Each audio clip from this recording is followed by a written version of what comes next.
Perfect. Is perfect a perfect word? If I say perfect enough times, do I take away its power? And if I never say it again, will it be something greater? Maybe if I rearrange the letters, it might read better, roll off the tongue, like paradox or marmalade. Perfect. How about precept or trepfect? That is absolutely perfect. What if I remove some letters or add new ones instead? An L is always nice here and there. Maybe I should add in a Q to make it sound more unique. Wait, put in a W for some warmth. Perfect. Perfect. I don't know. It seems to be missing something. It's not perfect just yet. I have to come back to this later with fresh eyes.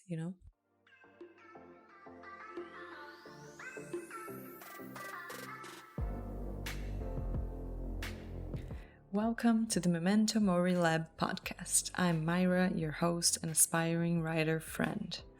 Today's episode is all about the killer of our dreams, where most creations come to die, the reason for a lot of our suffering as artists, creators, humans, and the most listed thing in every job interview as a flaw or as a quality: perfectionism.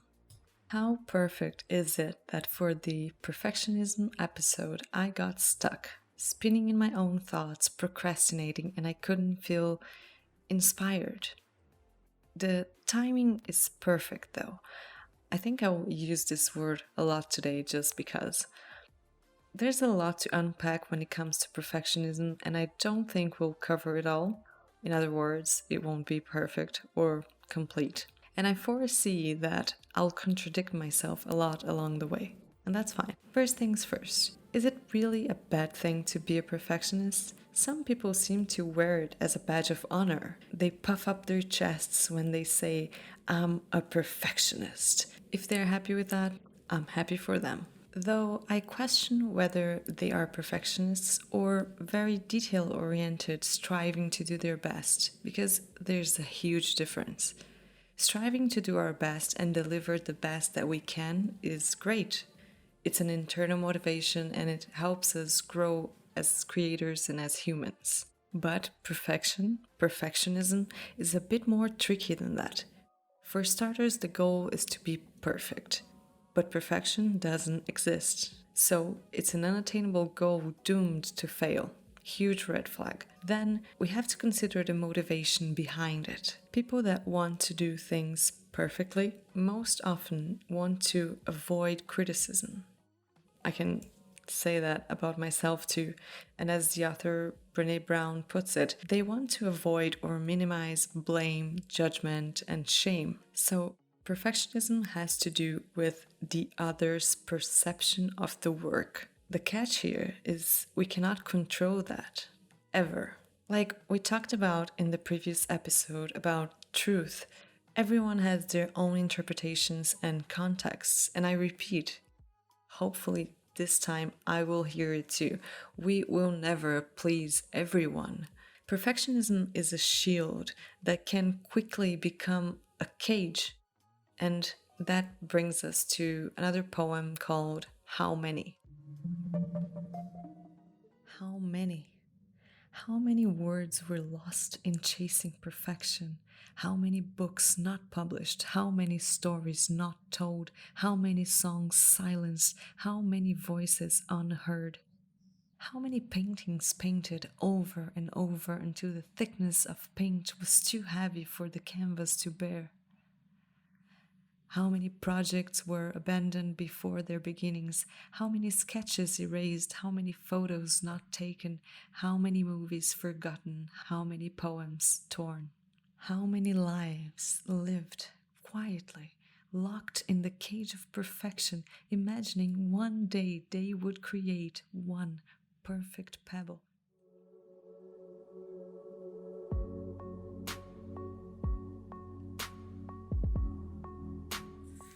Thinking about the poem and everything, we can start to think about how many setbacks come with perfectionism. For example, procrastination, a very familiar word to creatives, myself included, not taking chances, sticking to what we quote unquote know, focusing on the final product instead of enjoying the process of creation, and taking much longer than expected to finish a project. Now, you might turn to me and say, but I want my movie to be perfect because then everyone will watch it and be entertained and get my message.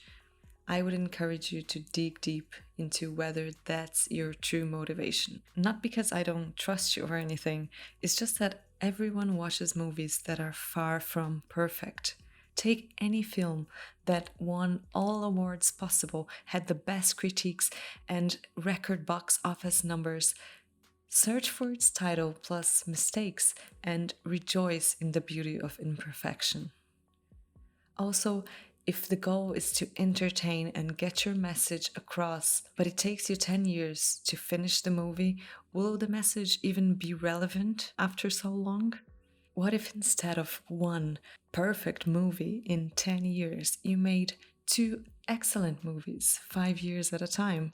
Or how about five great movies, one every 2 years? I think we don't want people to find and point out our flaws. It's too painful.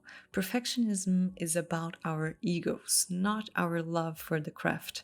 Because with love for the craft, we accept its imperfections, we learn from the process, but most importantly, we put it out into the world. I believe part of the issue is that we tend to look at the works of the very best within our field and compare it to our work. Then we feel insecure about our thing, be that an idea, a first draft, or a final draft number 7. We hunt potential flaws, find them, make them up, do whatever it takes to acknowledge how far from perfect it is. And we obsess about the little things. Then we take another look at the best novel of the best writer and we figure ours will never get there. So why bother? Do you see what the issue is here? We don't take into consideration the thousands of manuscripts that the author wrote and was never published. We forget about the less than great novels they published. We don't know how many drafts there were before the final product. And we don't know if they thought the final product was in fact finished. And we forget that there are people who don't care for their work at all. By not seeing the process, mistakes, and struggles, we tend to feel like we are less than, so we doubt ourselves and we struggle to publish our work, fearful of judgment. One thing to remember though is that the perception or reception of a published work is not in our control. Sure, marketing can help and there are things to be done, but in the end, whether people like your piece or not is not in your control. Many music artists have said that the songs they thought would flop ended up being their biggest hits, and vice versa. The ones they thought would be a success just ended up being nothing. Sometimes movies with the best writers, directors, and actors flop, except for most of The Rock's movies, though. Dwayne Johnson, because it seems that most of his movies just break records or something. I don't know. Anyway, the takeaway here is that the endless search for perfection does not help you create your best work. It stops you from creating anything. If instead we increase our output by creating more and publishing more, we in turn learn more about our process, we grow faster and increase our chances of succeeding. Here's a poem talking a bit about the things we discarded because they were not perfect. Empire. An empire built on all imperfect things, the most beautiful empire there is. Invaluable items you fail to see. Perfection has claimed all as its own. The torn pages and tossed papers, piles and piles of your mistakes. This is perfection's paradise and you are not welcome. So it leads you on a wild hunt with no end in sight, and you hold on to scraps of potential perfection, hoping they would amount to more than worthless pebbles.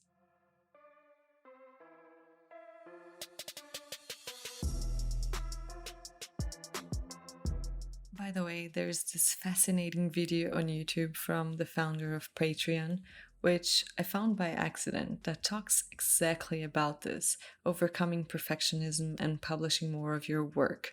At some point in the video, he talks about how life is all about funnels, and in an entertaining way, how if you increase your output, you increase your chances of making it as an artist. I'll put the link in the show notes. I really procrastinated to write about this topic, and that's one of the traps of perfectionism. We get stuck. I think a good portion of writer's block issues come from this too. It's not that we can't write, it's just that we don't want to write anything bad or less than perfect, or close to perfect. The writer Anne Lamott has a book called Bird by Bird, which I love, and she talks about giving yourself permission to write shitty first drafts, and I just love that concept. Here's a quote from her about perfectionism. Perfectionism is the voice of the oppressor, the enemy of the people. It will keep you cramped and insane your whole life, and it is the main obstacle between you and your shitty first draft. I think perfectionism is based on the obsessive belief that if you run carefully enough, hitting each stepping stone just right, you won't have to die. The truth is that you will die anyway, and that a lot of people who aren't even looking at their feet are going to do a whole lot better than you and have a lot more fun while they're doing it. We need to wear many hats to deal with perfectionism's many disguises. One to keep in mind is perspective. You see, we tend to only look at the very best and think that either we get there or nothing. But remember, we don't see their shitty first drafts, or second drafts for that matter. It also doesn't cross our minds that at some point most of them sucked. If you think your creative work sucks or you don't want to put it out, just take a good look around and realize that everybody else isn't that great either, and that's fine. With social media and all its filters, we only see people's curated lives and their best work. Deep down, most people are just as insecure and flawed as we are. Speaking about that, I think we need to give ourselves permission to make mistakes, flop, lose, which is how we grow. Sounds like bullshit, but it's real. We are terrified of failing, especially in public, because we as a society have learned to laugh at that and look down on that. But that means the person is trying. That is nothing to look down on. On the contrary, failures can be the building blocks to something great, you know? It's funny because with everyone else, I have that eye of curiosity and I'm proud of the person for at least trying to do something. But when it comes to my work, I'm extremely judgmental of my own work. So I find it very hard to embrace this, but it's something I'm practicing, allowing myself to make mistakes and learn from them and put some of it out anyway, just so that people can see the growth and see the process. A few weeks ago, I talked to someone on Twitter and they said they write haiku, a Japanese poem with a specific form. I had read many, but I had never written one, so I decided to give it a try. I googled haiku to check the exact form. Then I had to take some time to learn how to count syllables in English, which is something I never learned in school, so thanks YouTube. Then finally I jumped onto my notebook and got some drafts going. It was raining outside, so naturally I started writing about the rain, storm, clouds, weather. A few hours later, I emerged from my pages, scribbles everywhere. I checked the syllable count on some random website. Yes, there are websites that count the syllables. And the website and I agreed on my syllable count, so that was good. I read it out loud and it sounded a little bit different from other haikus, but I still liked it. Didn't love it, but liked it. So I copied my haiku, raced to Twitter on my phone, and tweeted it, saying, "My first haiku!" And I tagged my Twitter friend to check it out. I think when he saw it, he must have been horrified. But he kindly pointed out to me that I had done the reverse of a haiku, which goes 5 syllables on the first line, then 7, then 5. When I read about it, for some reason my ADHD brain read 757. I felt so embarrassed. My heart weighed heavy on my stomach. I wanted to go there, delete the tweet, and hide for a few days from my 35 followers. All those feelings for something so silly. Isn't it curious how we react to things? I'm happy I didn't delete it though.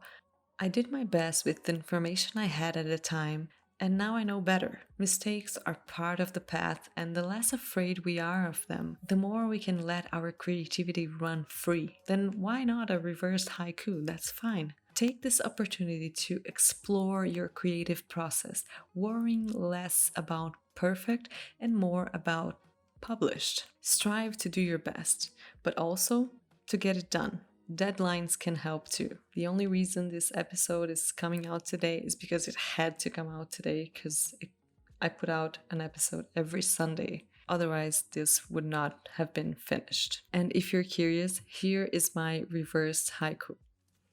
Dark clouds hush the windy sky. No more blues allowed.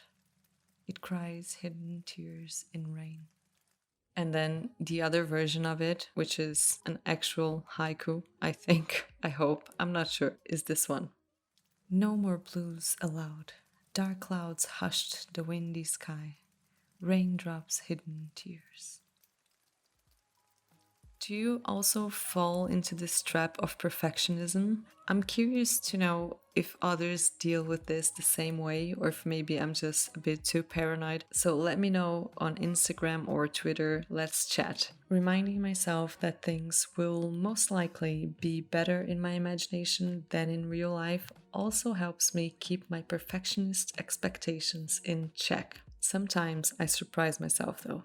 That's all I got for today's episode. We'll definitely come back to the procrastination part of this topic because it's a massive one. I hope you got something out of this. Thanks so much for hanging around till the end. See ya.